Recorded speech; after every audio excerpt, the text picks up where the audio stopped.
Welcome back to Rich Girl Roundup. As a reminder, we will take listener questions about every month. We'll put out a call for questions on Instagram, so follow Money with Katie on Instagram if you're not already. We'll pick one that feels interesting and widely applicable, and we'll answer it.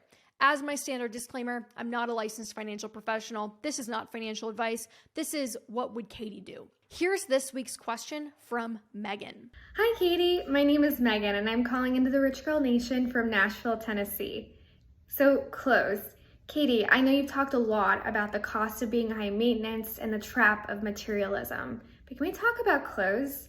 How do you set a realistic budget for our lifestyles while also feeling in style? I'll admit that having that new dress for a wedding or a new top for a work event can make me feel confident and empowered. So how do I maintain that feeling while also maintaining my budget? I love this question. I love that you acknowledged having a new dress for a wedding or a top for a work event makes you feel empowered and confident. And it reminds me of what we talked about a few weeks ago with Haley Hoffman Smith, that sometimes when we identify the feeling we're striving for with the purchase, we can ask ourselves, is there another way I can provide myself with this feeling without making this purchase? Sometimes the answer will be yes, sometimes it'll be no. After all, money is meant to be spent. And so often, purchases like clothes or makeup, like purchases that are often coded as feminine, get disregarded as frivolous, while purchases that are typically coded as more masculine, honestly think cars, boats, shit with engines, get more of a hall pass. From a financial perspective, I think it's about two things.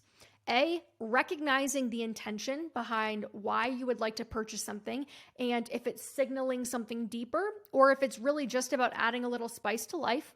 And B, determining based on your income and financial priorities, how much of your budget you want to allocate to that thing. So in this case, new clothes. I personally had to cut out new clothing cold turkey for several years because I found that if I gave myself an inch, I would take a mile. But I was correcting for a lifetime of overdoing it and overspending. I would consider setting aside a specific savings account for clothes and allocating a little bit of your income to it each month, say 3 to 5%. And then only using what's in that account to force a bit of prioritization in your shopping habits. That means if there's no money left in the account, you're not buying clothes and you have to wait a few more months to accrue a little bit more.